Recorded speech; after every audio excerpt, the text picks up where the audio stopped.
होइन अर्को कुरा हाम्रो गणेश नेपाली हाम्रो साथीलाई भाइले न्याय दिनुहुन्छ नि हैन गर्न दिनु न हजुर न्याय त दिनुहुन्छ अफिसियल स्टेटमेन्ट निकाल्छौं के महानगरको प्रहरीले ठाउँ पुग्यो भन्नुभयो यो सबै जति घटना भयो महानगरको प्रहरीको कारणले भयो यो त मान्नुहुन्छ नि यो के हो भनेर हामीले अहिले भनिरहेछौँ अनि हामीलाई त जवाफ त चाहियो त्यही जवाफ माग्न आएको तपाईसँग दोषी हो कि होइन भनेर भन्ने ठाउँको मान्छे हो अर्को कुरा जस्तो तपाईँ मैले अर्को लास्ट सोधेँ मैले केही पनि सोधेन हजुरको टाइम मैले धेरै लिएन अब 1 मिनट मात्र लिए एउटा मात्र भनिदिनुहोस् कि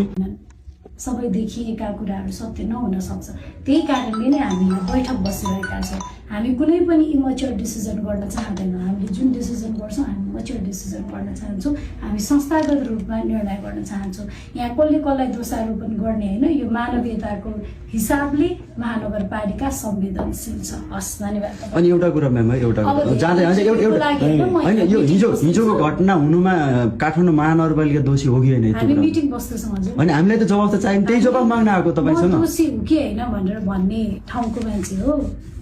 अर्को कुरा जस्तो तपाईँ मैले अर्को लास्ट सोधेँ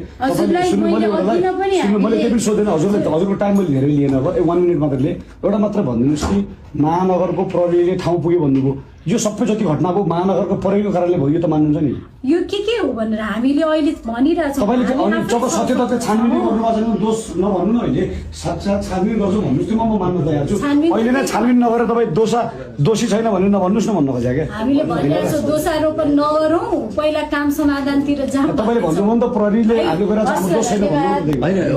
अर्को कुरा हाम्रो गणेश नेपाली हाम्रो साथीलाई भाइले न्याय दिनुहुन्छ नि हैन गर्न दिनु न हजुर न्याय त दिनुहुन्छ अफिसियल स्टेटमेन्ट निकाल्छौं के कहिलेसम्म अहिले तपाईहरुसँग अहिले भेट्ने पनि यसरी मोबाइल दिने यो त कस्तो खालको भयो तपाईले यो ज्ञापन पत्र दिन्छौं भन्नुभयो हामीले हुन्छ हामी लिन्छौं भन्नु यति सौहार्दपूर्वक हामीले ज्ञापन पत्र लिइरहेका छौं तपाईहरुलाई